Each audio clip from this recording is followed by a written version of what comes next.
Well, hello and welcome to Caring for the Ministry Leader's Soul from Moody Bible Distance Learning. This is your fearless leader, Professor Jefferson, and I am coming to you from the remote location of sunny Pontiac, Illinois. Amazing. The sun has come out after months of not coming out. It snowed here yesterday, but it's going to warm up, so spring may finally come to Illinois. Yay! So everyone's excited about that. Welcome to week 5. We are actually on the downhill slide of the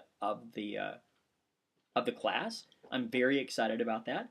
And week 5 is, if you want to think in terms of maybe a little lighter, it is. But maybe that's good because it'll give you an opportunity to look at next week, week 7 and week 8. So week 5, this week, we're going to be looking at how God shapes leaders' hearts through adversity. Okay?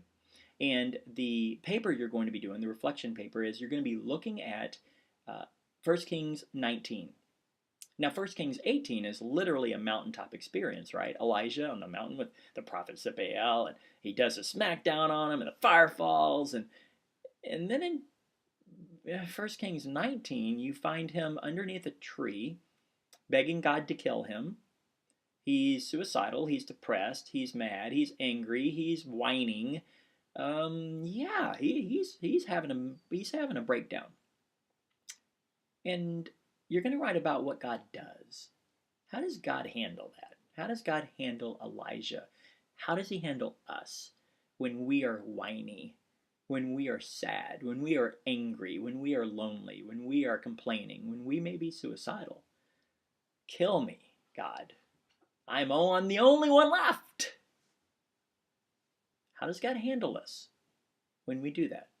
I think it's important because we're supposed to be like him, right? So I hope as we look at how he handled Elijah that we can learn about how we can handle people maybe in our lives that are having similar situations, okay? And then your discussion board is simply going to be, you're going to talk about 3 things that you learned from the reading in McNeil and from your discussion board about how God works in leaders' hearts. That's it. That's week 5. Now, week 7 is coming. Week 7 is when the historical inner life paper is due. Okay? I am going to make you feel bad. Some of you, I've already had one turned in. Yes, somebody's already finished it. Way to go! I love these papers. I do. I'm a huge biography geek. I love learning stuff about people. I will tell you though, these are important papers to me. These are huge, big projects, and I expect them to be done well. I expect them to be proofread, spell checked, Grammarly, MLA formatting, everything to be done well. College level writing, okay? I don't want to be distracted from what you're trying to say by mistakes. So make sure that you do that. Make sure that you use a correct number of resources and all of that. Okay, so that's week 7. Now, week 8, you're going to be doing a half-day retreat. And every single class, I've probably taught this class 6 or 7 times, every single time I have somebody call me or text me or email me and say, oh my gosh, I don't have time to do a 4-hour retreat. I don't have time to do a half-day retreat. That's why I started talking about it in week 3. And that's why you need to be thinking about it now. Because if you plan it now, at some point, I know some of you have already done it, but if you plan it now, you're going to make the time. I would encourage you, please don't do it at Starbucks. I mean, that's just me. I'm ADHD and extroverted. That would not be good at all. So go somewhere where you're alone. You're going to be doing some reading, some C.S. Lewis reading, and you're going to be doing some praying and journaling, and then you're going to write a paper. I'm trying to get us ahead on that, okay? So that's week 8. So this is week 5. So you still got time. So make sure you do the things you need to do in the time that you need to do them. So here's the question of the week. The question of the week is this. If you could tell your 10-year younger self anything that they didn't know, but you do now know, what would it be? So I'm 49. What would I tell if I could sit down and have coffee with my 39-year-old self, what would I say? One thing. What would I say? Man, you need to know this. You don't know this yet.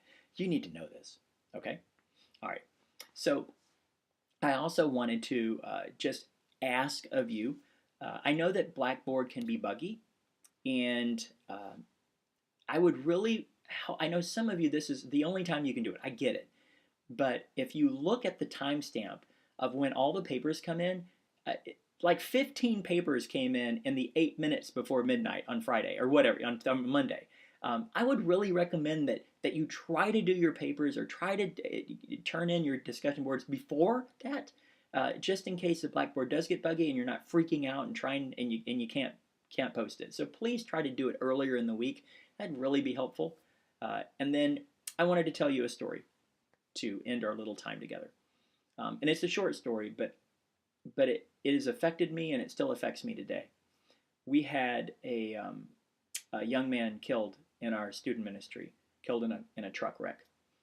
And I did the funeral, and we did the funeral, and then we went out to the cemetery, and we were getting ready to put the casket in the grave. And I couldn't find his mom. And I finally found his mom hiding behind a van, smoking. And she burst into tears and she hugged me and she said, "I'm so sorry, Jeff. I'm so sorry. I'm so sorry. I'm so sorry." And I'm like, "You're so sorry for what?" She said, "For smoking. I'm so sorry." And I began to cry. Because why would she care? Why would she think I cared? Oh my gosh. She's putting her son in the ground, okay? And she was worried about what I thought of her smoking.